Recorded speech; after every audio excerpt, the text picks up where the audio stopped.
다음에는 우리 새가족 잔치는 즐거움도 많지만 또 감동도 있는 두 마리 토끼를 잡아야 됩니다. 그래서 오늘 저희가 특별한 분을 모셨는데 저는 이분을 뵐 때마다 굉장히 뭔가 다르시다라는 걸 느꼈어요. 왜냐하면 다른 연예인 분들은 공동체 생활하기가 조금 힘들고 좀 예민하니까 이게 스스럼없이 지내지 못하잖아요. 그런데 이 배우님, 남보다 배우님은 지나다닐 때마다 뵈면은 청년들하고 스스럼없이 지내시고, 그리고 홀리 서포터즈나 이런 것들도 봉사도 열심히 하는 걸 보면서 뭔가 하나님을 정말 깊게 만났고 뭔가 남다른 신앙이 있으신 것 같다라는 생각을 했던 것 같아요. 그래서 이 시간에 남보다 배우님 나와주셔서 그분의 간증을 한번 들어보도록 할게요. 큰 박수로 모시겠습니다.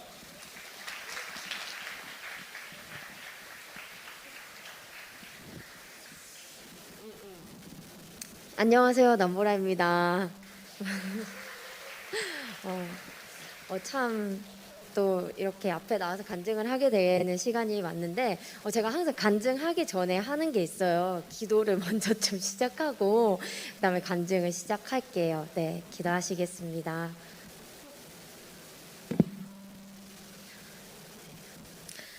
하나님 아버지 감사합니다. 오늘도 이렇게 귀한 시간을 주셔서 너무 감사하고, 무엇보다 이렇게 교회에 처음 나오신 분들도 있고 이제 나오셨다가 오랜만에 나오신 분들도 있는 그런 귀한 새신자, 저희 찬양 이게 파티죠. 새신자 파티에 저희를 초청해 주셔서 너무나도 감사합니다. 이 귀한 시간을 우리에게 맡겨주신 데는 분명 그 이유가 있을 거라고 생각을 해요. 그리고 이 시간을 통해서 하나님이 전해지길 원하고, 그리고 이 모든 사람들이 하나님을 알고 하나님을 만나는 그런 뜻깊은 시간이 됐으면 좋겠습니다. 예수님의 이름으로 기도드렸습니다. 아멘. 네.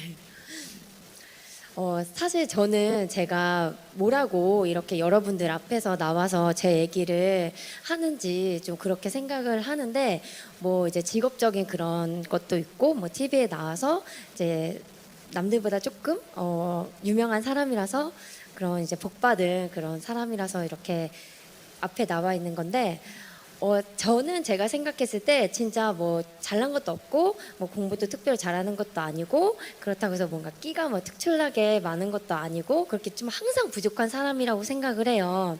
근데 이런 저도 여러분들 앞에서 이렇게 나의 이야기를 전하고, 그리고 여러분들 이렇게 많은 앞에서 얘기를 할 수 있다는 거는 다 하나님이 저에게 그런 은혜를 많이 주셨기 때문이라고 저는 생각을 합니다. 저는 어렸을 때부터 그냥 단순하게 엄마가 먼저 저희 오빠를 교회에 보냈는데, 항상 전도사님에게 주라고 토스트를 이렇게 2개를 줬어요. 하나는 너가 먹고 하나는 전도사님 드려. 근데 옆에서 보기에 그 토스트가 너무 맛있어 보이는 거예요. 그래서 나도 저 토스트 먹고 싶은데 어떻게 하지 저 토스트를 먹을 수 있을까 생각을 하다가, 어느 날 엄마가 저에게 그 토스트 심부름을 시키시는 거예요. 하나는 너 먹고 하나는 전도사님 드려. 그렇게 해서 교회를 이제 초등학교 4학년 때 토스트를 들고 이제 나가게 됐어요. 근데 저희 엄마 부모님은 항상 이제 교회 다니셨기 때문에 이제 저도 그냥 어릴 때 부모님 따라서 이렇게 교회 갔지만, 그 토스트 심부름이 가장 저에게 제일 기억에 많이 남는 그런 첫 교회, 제 발로 걸어간 교회였어요. 근데 항상 뭐 교회에서 가서 뭐 언제나 그러하듯 그냥 뭐 목사님의 설교는 이렇게 한 귀로 흘러 듣고, 그 예배가 끝나고 난 뒤에 목사님이 사주시는 떡볶이를 먹기 위해서 교회에 갔던 것 같아요. 그리고 이 교회를 가면은 이제 엄마가 헌금하라고 이제 주는 돈 반은 헌금하고 반은 친구들하고 먹고, 이제 또 반은 친구들하고 이제 놀고, 그 예배 시간보다는 그냥 그 뒤에 있으면 뭐 친구들과 노는 시간들을 좀 더 기대하면서 그렇게 교회에 나갔었어요, 어렸을 때. 그리고 중학교 때, 고등학교 때도 그냥 뭐 아무 생각 없이 그냥 엄마가 교회 가라니까 가고, 뭐 정말 아무 생각 없이 그렇게 교회를 다녔었고, 그 고등학교 졸업하고 대학교 와서도 진짜 아무 생각 없이 그냥 엄마가 뭐 예배 끝나면 너 맛있는 거 사줄게, 너 뭐 먹고 싶어, 이런 유혹으로 저를 항상 데리고 다니셨거든요.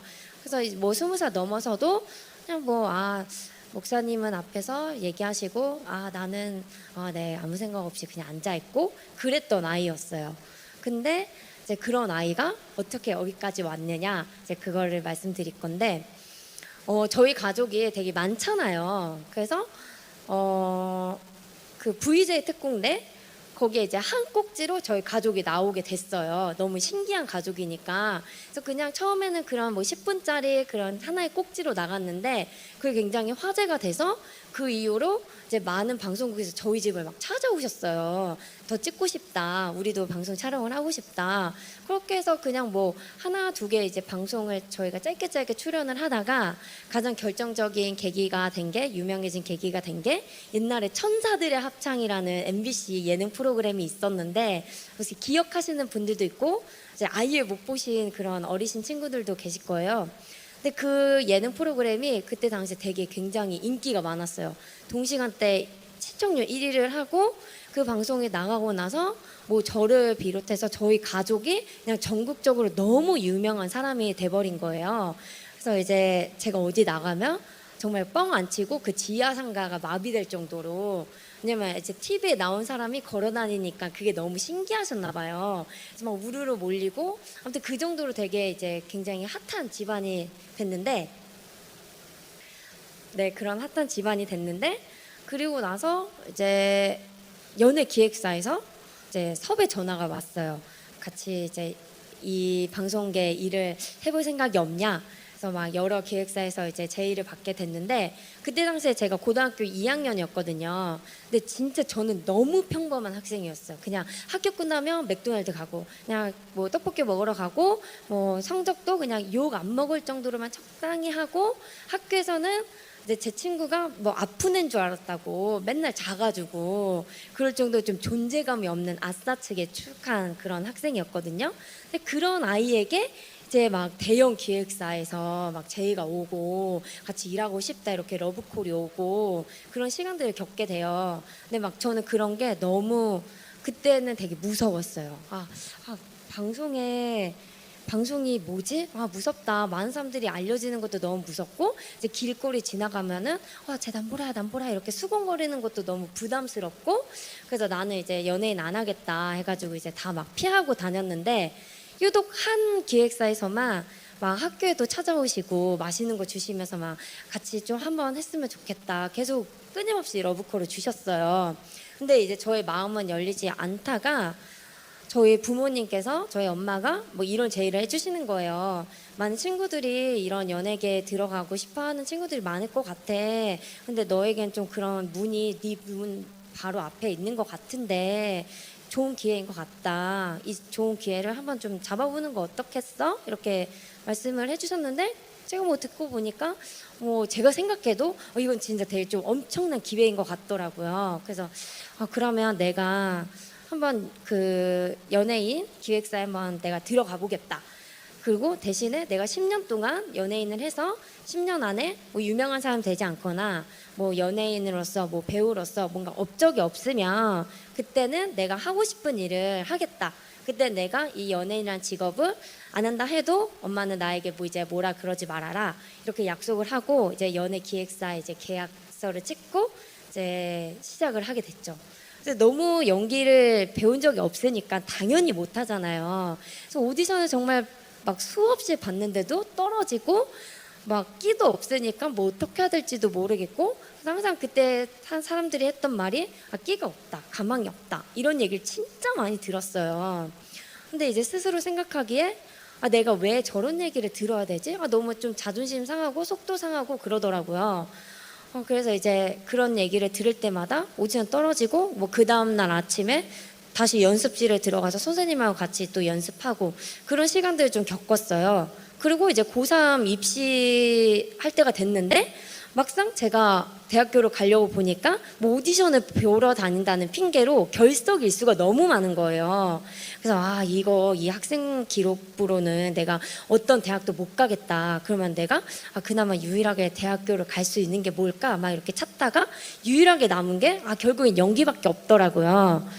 그래서 그냥 남은 게 이거밖에 없으니 정말 지푸라기 잡는 심정으로 그 연기라는 전공을 선택을 하고 2달간의 입시 기간을 겪고 진짜 악착같이 했어요. 진짜 밤새 가면서 매일매일 연습실 가고 정말 이 시간 말고 내가 이 시간에 최선을 다하지 않으면 나는 대학교 못 간다, 이런 심정으로 정말 열심히 해서 대학교를 2개를 붙게 돼요. 하나는 동덕여대고 하나는 수원대를 붙게 되거든요. 그리고 제가 수시를 7개 썼는데 7개 다 광탈하고 정시 하나 떨어지고 해서 총 10개 대학에 지원하고 2개 겨우 붙었어요. 그래서 인서 이제 동덕여대로 이제 진학을 하게 됐고, 이제 근데 그 사이에 이제 기획사, 첫 번째 기획사에서는 이제 계약을 끝나고 이제 그냥 평범한 학생으로 다시 돌아오게 됐어요. 평범한 학생으로 그냥 뭐 대학교 생활만 해야지, 난 다시 이제 평범한 사람이 됐네. 이제 그때쯤 되면 이제 사람들이, 저희 가족도 다 있고 길거리 지나다녀도 뭐 저를 알아보는 사람도 없게 되고 막 그렇게 되더라고요. 그래서 2년 동안은 진짜 그냥 열심히 또 대학교 생활을 충실했습니다. 이렇게 대학교 생활을 하는데 또 이제 그 경력 개발이라는 4학년 때 듣는 수업이 있어요.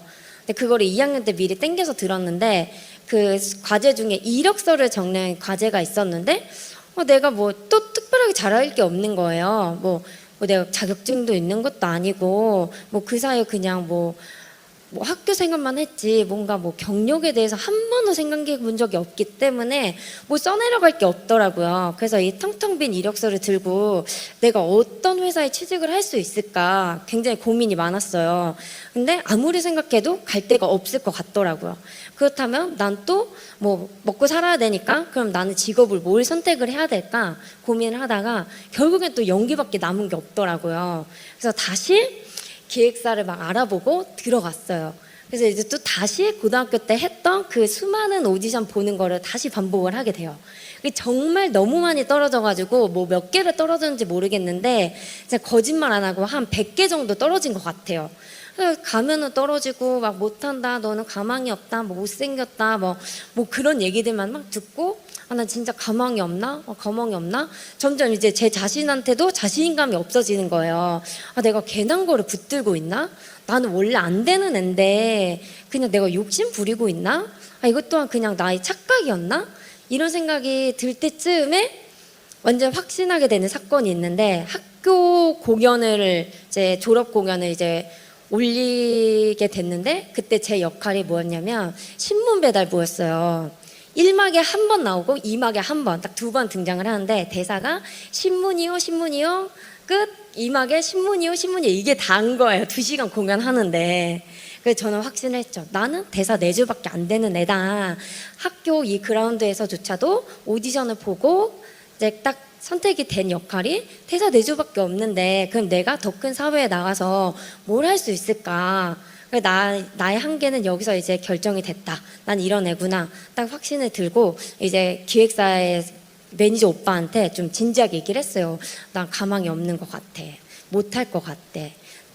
나 이거 대사 4줄밖에 안 되고 오빠도 공연 와서 보지 않았냐, 이런 내가 어떻게 더 쟁쟁한 애들하고 사회에 나가서 경쟁을 해서 이기겠냐, 나 못할 것 같다. 그래서 내가 좀 약간 진로에 대해서 이때쯤에 좀 진지하게 생각을 해야 될 것 같아. 그러니까 뭐 이제 기획사 입장에서도 나의 계약을 풀어줄지 말지에 대해서 조금 진지하게 고민을 했으면 좋겠다, 이렇게 말씀을 드리고 이제 막 되게 절망감에 빠졌죠.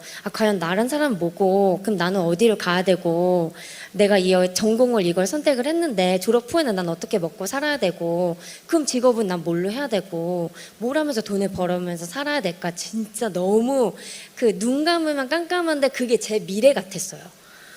입시 때도 그랬는데 20살 초반 때도 그런 시간들이 있었어요.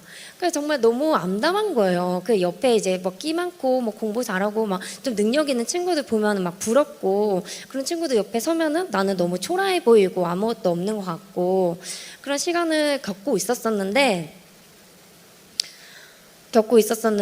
제가 뭐 얼마 전에 떨어졌던 오디션에서 다시 연락이 왔어요. 그래서 뭐지? 왜 다시 보지? 그래가지고 이제 다시 보러 갔죠. 근데 이제 그때는 이제 마음이 반이었어요. 내가 여기서 떨어지면은 난 진짜 끝이고, 여기서 이제 붙으면은 한 번 더 나에게 기회를 주는 거고. 그래서 갔죠.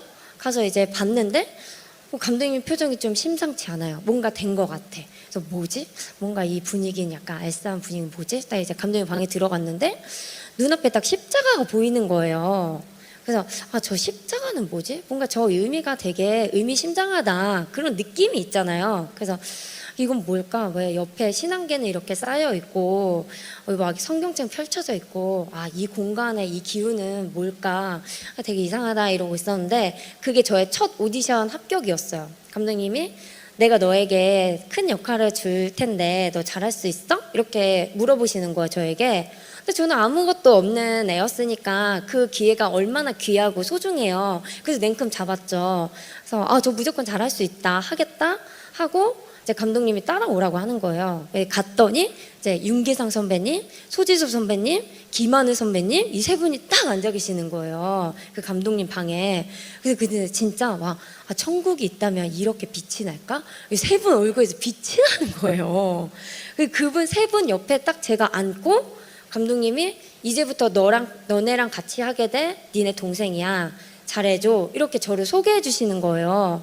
그래서 나조차도 나를 포기했는데 누군가 나를 선택했고 그 당시에 뭐 지금도 대배우시지만 그땐 더 내가 막 보지도 못할 그런 사람들을 내 눈앞에 내가 보고 있고 이런 사람들과 같이 어깨를 나란히 하고 대본 리딩을 하고 있네.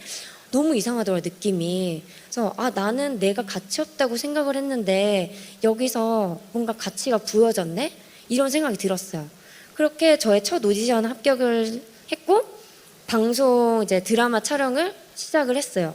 근데 여전히 연기는 못했죠. 그래서 감독님들이 이제 저만 오면은 막 한숨부터 쉬고 막 욕하는 건 기본이고 막 이런 경우도 있었어요. 감독님 모니터 보시다가 헤드셋을 집어 던지시고 저한테 뚜벅뚜벅 걸어가요. 귓속말로 너 이렇게 연기할 거면 때려치라고 약간 이런 식으로 막 그런 모욕 당하면서 그렇게 드라마 촬영을 시작을 했는데 너무너무 힘든 거예요. 그렇게 이제 막 드라마 촬영장 갈 때마다 사람들이 막 나를 보는 그런 눈초리와 그런 따가운 시선들을 견디는 게 너무 힘들더라고요. 그래서 매일 밤 울면서 촬영을 하던 게 한 6개월 정도 촬영을 했었어요. 그래서 도저히 못 견디겠으니까 그냥 뭐 그날 밤도 이제 지쳐서 밤에 쓰러져서 울고 있었었는데 엄마가 그 다음날 저를 새벽에 깨워서 새벽 기도에 가자 이러시는 거예요. 근데 진짜 저는 그 시간을 견디기 위해서라는 뭔가 필요했어요. 그래서 뭔가 붙들 게 필요해가지고 엄마의 손을 이끌려서 새벽 기도에 나가게 됐죠. 근데 그때 제가 뭐 신앙이 좋은 친구가 아니었는데 그땐 진짜 그냥 십자가 보면서 매일 새벽 기도마다 울면서 하나님 저 진짜 너무 힘들다고 연기 잘하고 싶다고 저를 연기 잘하는 사람으로 제발 좀 만들어 주세요. 제가 현장 가서 욕먹는 게 너무 싫어요. 그냥 저 연기 잘하게 해주세요. 이 기도밖에 안 했던 것 같아요. 그렇게 그런 기도를 통해서 6개월 드라마 촬영을 끝내고 이제 방영을 시작했는데 생각보다 뭐 시청자 반응이 그렇게 나쁘진 않은 거예요. 욕도 조금 먹고 뭐 나쁘지 않네, 뭐 괜찮게 하네 이런 뭐 댓글들이 달렸어요. 그래서 휴 다행이다, 한 고비 넘겼다. 그렇게 새벽 기도로 한 고비를 넘겼어요. 그리고 나서 좀 그때 버릇이 된 게 매일 이제 주일 예배 때마다 기도했던 게 연기 잘하게 해주세요. 왜냐면 그 시간을 또 겪고 싶진 않았거든요. 그래서 그냥 주일 예배 때 하나님 저 연기 잘하게 해주세요. 저 이번에 또 뭐 들어가는데 여기서도 욕먹기 싫으니까 제발 저 연기 잘하게 해주세요. 저 현장에서 진짜 잘하고 싶어요. 사람들한테 인정받고 싶어요. 그런 기도밖에 안 했던 것 같아요. 그리고 더하기 좋은 사람들하고 일하게 해주세요. 좋은 작품 제가 만날 수 있게 해주세요. 이거 3기도밖에 안 했는데 정말 그 기도대로 다 이루어졌어요. 써니를 만났고 헤르푸문다를 만났고 뭐 동크라이 마미에서는 뭐 연기 호평도 받고 뭐 지금 뭐 영화제 큰 영화제에도 막 신인상에 노미네이트 되고 받진 못했지만 뭐 그런 이제 순간들을 이제 겪고 그런 시간들을 조금 더 쌓이니까 이제 막 대본이 알아서 저한테 들어오더라고요. 제발 남보라 씨 우리랑 같이 했으면 좋겠다. 남보라 씨 아니면 이 역할 할 사람이 없다 하면서 대본이 그냥 이제 척척척 오는 거예요. 그때 이제 드는 생각이 이게 하나님이 나에게 주신 축복이구나 이게 아니라 그때 제가 내가 열심히 해서 이런 엄청난 내가 좋은 시간을 겪고 있는 거구나 이렇게 자만심이 든 거예요. 그래서 그 모든 게 그냥 하나님이 나와 함께 동행해 주셨고 하나님이 나에게 그런 능력과 그런 시간들과 인내할 수 있는 뭔가를 주셨는데 그거를 이제 인지하지 못하고 이 모든 게 다 나의 노력과 나의 인내심과 뭔가 나의 그냥 커리어 때문에 내가 이뤄낸 업적이라고 생각을 했던 거죠. 그러면서 이제 뭐 예배를 듣는데 뭐 설교는 당연히 귀에 들어오지도 않고 뭐 전에는 막 간절했을 때는 막 설교 막 하나 말씀 하나까지 막 다 적어가면서 들었는데 어느 순간부터 내가 뭐 커리어가 쌓이고 사람들 인정을 받기 시작하면서부터 뭐 그런 게 하나도 이제 들어오지가 않는 거예요. 그래서 막 어느 날 갑자기 막 이런 기도가 나오더라고요. 그래서 하나님 솔직히 이거 다 내가 열심히 해서 내가 지금 이런 순간들을 다 누리고 있는 거 아니에요? 제가 이제 잘했기 때문이잖아요. 이런 기도가 예배 시간에 나오더라고요. 근데 그게 그 당시에는 죄인지 몰랐어요. 자만이 죄인지 몰랐고 그런 자만함이 나를 망치게 될 줄은 몰랐어요. 근데 이제 보란 듯이 하나님이 그래 너 어디 한번 네가 한번 해봐. 너 혼자 한번 해봐. 라고 보여주는 것처럼 제가 정말 큰 드라마의 딱 주인공이 됐는데 그게 정말 반토막이 났거든요. 시청률 최저 찍고 조기종영하고 투자사들 다 떠나고 이제 막 주인공인데 막 그런 시간들 겪으니까 와 진짜 죽고 싶더라고요. 그때는 진짜 이게 뭐지 싶은데 그 시간들이 계속 지나니까 못 견뎌서 죽어버리고 싶다. 그때 당시에 제 집이 14층이었는데 이 고통의 시간을 끝내려면 저기에 그냥 뛰어내리면 되겠지? 이런 생각까지 들 정도로 되게 안 좋은 생각까지 들고 막 우울증까지는 아닌데 밤만 되면은 너무 그냥 이 세상을 떠나고 싶고 모든 걸 다 놔버리고 싶고 그런 시간들이 오더라고요. 그리고 이제 교회 가서도 그냥 뭐 하는 기도가 하나님 왜 나한테 이런 힘든 시간을 주십니까? 뭐 하시는 거죠? 다시 원상복귀 해놓으세요. 저 다시 그 과거에 좋았던 때로 돌아가고 싶어요. 약간 이런 이상한 기도만 하고 뭐 그런 이상한 신앙생활을 했어요. 그러다가 이제 뭐 아직도 정신 못 차리고 뭐 그냥 나 좋은 거 하고 뭐 교회는 다니지만 뭐 월화수목 금토는 정말 막 친구들하고 술 마시러 다니는 시간들에 더 할애하고 그리고 뭐 신앙생활보다는 그런 좀 세상적인 것들에 더 재미 들리고 약간 그런 안 좋은 쪽으로도 막 빠지고 막 그랬었었는데 그런 저를 탁 붙들어주는 하나의 계기가 딱 생겨요. 그때 제가 26살이었고 12월이었어요. 제 동생이 집에 나갔는데 친구를 만나러 나갔는데 돌아오지 않는 거예요. 그 다음날 저녁이 돼도 제 동생하고 연락이 되지 않아서 이거 뭔가 불안하다, 뭔가 안 좋은 일이 생긴 것 같다 해서 이튿날 밤에 경찰서에 신고를 하고 실종 신고를 하고 그다음에 그 3일째 아침부터 막 동생을 찾으러 다녔는데 동생 핸드폰 그 기지국 마지막 위치가 너무 소름 돋게 안 좋은 거예요. 그래가지고 아닐 거야 라고 했는데 그 예상이 결국엔 맞았고 4일째 되는 밤에 동생을 찾았어요. 4일째 되는 아침에 동생을 찾고 이제 5일째 되는 날에 장례 준비를 했어요. 근데 그 날이 어떤 날이었냐면 크리스마스였어요. 정말 최악이죠. 크리스마스 날 아침부터 나는 장례 준비를 하기 위해서 이제 장례식장을 알아보고 이제 동생을 염을 하고 그런 시간들을 겪었는데 너무 슬픈 가운데 막 눈이 소복소복 아름답게 내리는 게 너무 짜증이 나더라고요. 그리고 나도 그 나름대로 교회 다니는 애였고 그리고 나도 하나님께 기도하는 사람이었는데 하나님은 왜 크리스마스 날 나에게 이런 시간을 주시지? 너무 원망스럽더라고요. 그래서 이 내리는 눈조차도 너무 짜증이 나는 거예요. 꼴도 보기 싫고 진짜 하나님이 누구길래 나에게 이런 시간을 주시는지 진짜 짜증나고 싫더라고요. 그리고 이제 동생 장례를 다 치르고 나서 이제 다시 일상으로 돌아오잖아요. 돌아왔는데 진짜 그 드라마 때 힘들었던 거 그 배로 너무 힘들었어요. 그때는 진짜 내가 한 발짝만 더 나아가면 내가 내 스스로 내 인생을 그냥 마감할 수도 있겠구나 이런 생각이 들 정도로 너무 힘들었어요. 그래서 사람들이 그 전에는 자살하는 사람들 보면은 그 힘으로 살지 이렇게 생각을 했는데 막상 제가 그 입장이 돼 보니까 아니더라고요. 그리고 이제 동생을 찾을 때 이상한 거를 경험을 하게 되는데 이제 동생이 이제 3일째 밤에도 안 나오고 막 그러니까 동생들끼리 이제 손을 잡고 교회에 왔어요. 교회에 왔는데 지금은 저희 성전이 새벽에는 닫혀 있는데 그 전엔 여기 자유롭게 와서 새벽기도 막 밤에 기도를 할 수 있었거든요. 그래서 기도를 막 하나님 제발 그 안 좋은 일만 겪지 않았으면 좋겠다 막 기도를 하고 있는데 어떤 사람이 저한테 말을 거는 거예요. 그래서 왜 우냐고. 그래서 전 그냥 하염없이 눈물 흘리면서 그 사람을 바라봤는데 제가 듣기에도 그냥 아무것도 모르는 제가 듣기에도 그 목소리가 너무 이상했어요. 사람의 목소리가 아닌 것 같다라는 그런 직감이 딱 들었고 이 목소리는 뭐고 이상하다.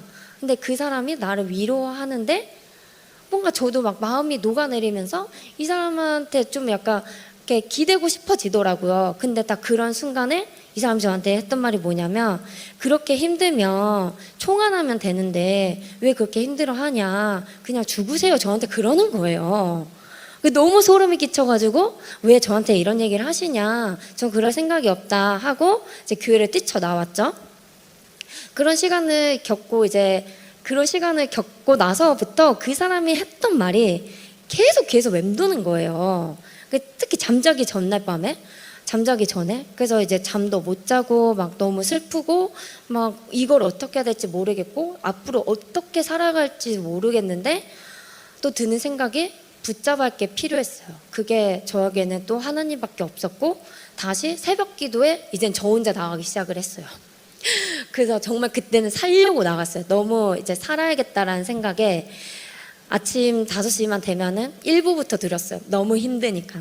1부 새벽기도 드리고 2부 드리고 그래서 그냥 하염없이 우는 거예요. 십자가 바라보면서 왜 나에게 이런 일이 생겼고 하나님이 대체 누구시길래 나를 이렇게 힘들게 하시냐. 너무 원망스럽고 난 이제 하나님 안 믿을 거다. 하나님이 뭔데 나한테 이러시냐. 막 그런 원망의 기도만 정말 많이 했었던 것 같아요. 근데 그런 기도조차도 하나님이 되게 막 뭐라고 그래야 되지? 막 너 어디서 그런 감히 이게 아니라 그냥 그런 거 있잖아. 막 묵묵히 그냥 나의 비난들을 하나씩 받아주는 그런 느낌? 그 내 비난이 뭔가 다같이 나한테 튕겨져 나오는 게 아니라 그냥 내 비난이 어디든가 흡수돼서 이게 하나씩 해소가 되는 거예요. 그래서 점점점 3개월 동안 새벽 기도를 나오면서 3개월째 되는 날쯤에 뭔가 살 수 있겠다. 사라지네. 숨이 쉬어지네. 눈에 떠지네. 내가 살아있구나. 뭔가 살아있는데 그냥 다시 산 느낌? 그런 느낌이 들었어요. 그리고 그러다가 그날도 어김없이 그냥 새벽 기도에 나가서 그냥 또 하나님 정말 너무 힘들다. 그냥 살려주세요. 힘들어요. 막 그런 또 기도만 하고 있었었는데 갑자기 뭔가 딱 시공간이 멈추는 그런 느낌이 드는 거예요. 새벽 기도 가면 막 노래도 크게 틀고 많은 사람들이 다 기도하는 소리에 되게 시끄러운데 어느 순간 그 소리가 딱 끊기면서 진짜 빛이 저한테 핀 조명이 하나 뚝 떨어지는 게 느껴지는 거예요. 물론 실제로 그러진 않았겠죠. 근데 그냥 느낌에 뭐지? 뭔가 멈췄다. 그 뭔가 나한테 떨어졌다. 근데 되게 강한 빛이고 느껴진다. 이게 느껴졌어요. 뭐지? 이러고 있었는데 회색깔 구름이 싹 거치는 게 보이면서 물론 앞에 진짜 구름은 없어요. 그냥 느낌에 구름이 싹 거치면서 그냥 굉장히 강한 음성이 들렸어요. 물론 실제로 들리는 건 아니에요. 그냥 느낌에 들리는데 내가 너를 찾았고 내가 너를 보았다. 이 두 마디가 저한테 되게 가슴 깊이 그거 귀에 탁 박히는 거예요. 그러면서 그 말을 듣는 순간 오열이 시작되는 거예요. 왠지 모르는데 정말 너무 슬프고 그동안 내가 하나님한테 하나님 뭐냐, 당신 누구냐 이렇게 비난만 했던 내가 갑자기 하나님 너무 죄송하다. 내가 그렇게 하나님을 떠나 했던 시간들, 뭐 세상적으로 유혹에 뭐 술과 뭐 그런 유흥들에 빠져 있고 그런 시간들조차도 하나님이 나를 지켜봐 주셨고 그 시간들 내가 쌓여서 하나님 보지 못했을 때도 하나님 나를 찾고 계셨구나. 그게 한순간에 깨달아지는 거예요. 그러면서 이런 나도 이런 보잘것없고 멍청하고 그런 바보 같은 시간을 보냈던 나조차도 하나님은 나를 놓지 않으셨구나. 그게 깨달아지면서 회개 기도가 나오더라고요. 죄송합니다. 너무 죄송하다. 하나님이 나를 이렇게 사랑하고 계신지 몰랐어요. 근데 나는 하나님의 그런 사랑을 깨닫지 못하고 제 맘대로 살았네요. 너무 죄송해요. 이런 회개 기도가 나오면서 그게 아마 저의 인생의 첫 회개 기도였을 거예요. 근데 그게 저의 나이 27살이거든요. 그러니까 여러분 회개기도가 언제 나올지는 모르는 거니까 그 여러분 저보다 젊으시니까 희망이 있습니다. 네. 그렇게 뭐 저 회개기도가 처음으로 튀어나왔고 그러면서 이제 뭔가 제 삶이 좀 조금씩 변화하기 시작했던 것 같아요. 그전에는 그냥 뭐 나의 성공과 뭔가 나의 업적과 뭐 돈과 명예 그런 것들을 나의 시간들을 다 할애하고 보냈다면은 그냥 이 가치보다는 하나님이 원하시는 가치가 뭘까? 성경에 나와 있는 세상적인 게 아니라 성경에 나와 있는 그 말씀은 뭘까? 하나님은 우리를 어떻게 살길 원하실까? 하나님이 우리를 이렇게 사랑하신다면은 그리고 우리가 이 세상에 태어나게 하신 이유는 그만큼 우리가 가치 있기 때문이겠지? 내가 물론 나는 나조차도 20살 초반 때는 가치가 없다고 나를 스스로 판단했고 그리고 나 스스로조차도 내 생명을 끊고 싶었던 때도 있었는데 하나님은 그게 아니라 나에게 생명을 부여하신 이유와 그리고 내가 이 세상에 있고 그 위치에 가 있는 이유는 분명히 있겠구나. 그런 것들을 하나씩 깨달으면서 그냥 이제는 제가 30살 넘고 33살인데 이제는 뭔가 하나님이 원하시는 게 뭘까? 나의 이 육체와 나의 이 뭔가 말, 생각 이런 것들은 나는 어디로 향해야 되는가?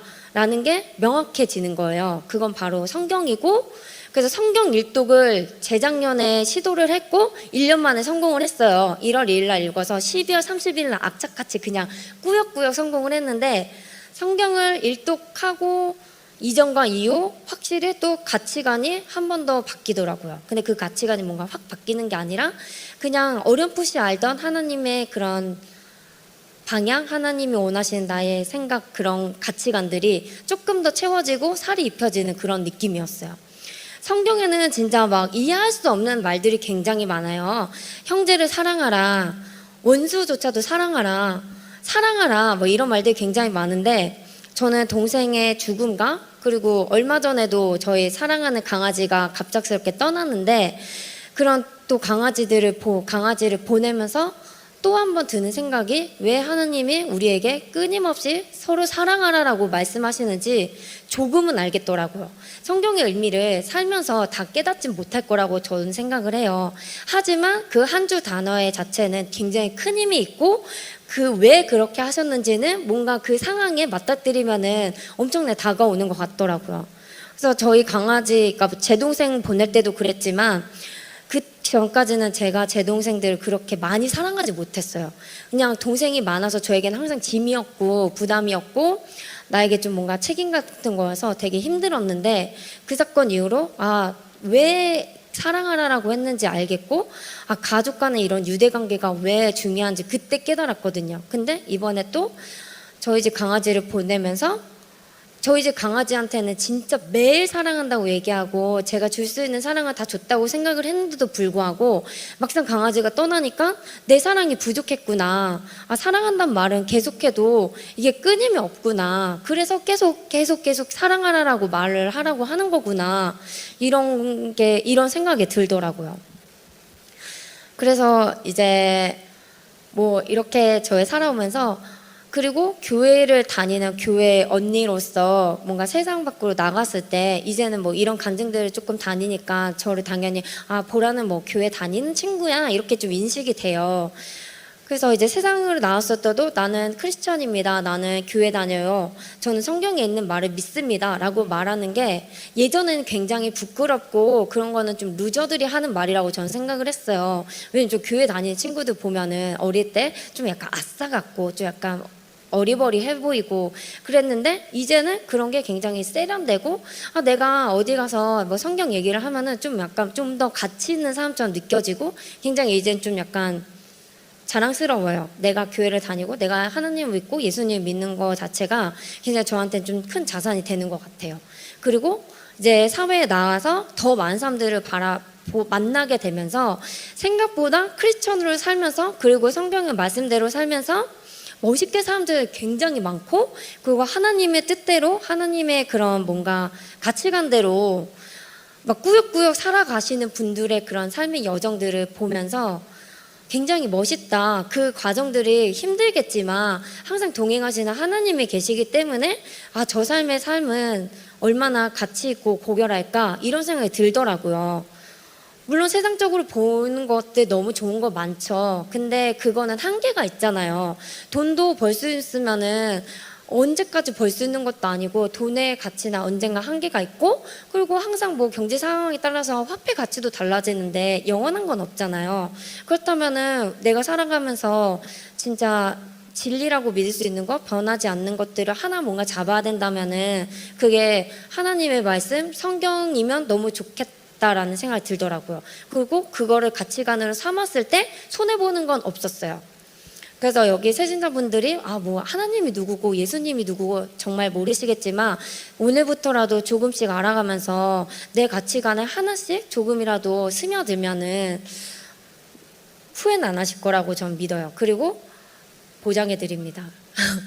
하나님 믿고 예수님 믿어서 손해본 사람 없었고, 그리고 그거를 후회한 사람 없었고, 제 주변은 그래요. 오히려 그 삶이 조금 더 나아지고 행복해지고 삶이 바뀌더라고요. 온유해지고 그냥 뭔가 저 사람하고는 같이 일하고 싶고 저 사람 같이 친해지고 싶고 그런 사람들이 되더라고요.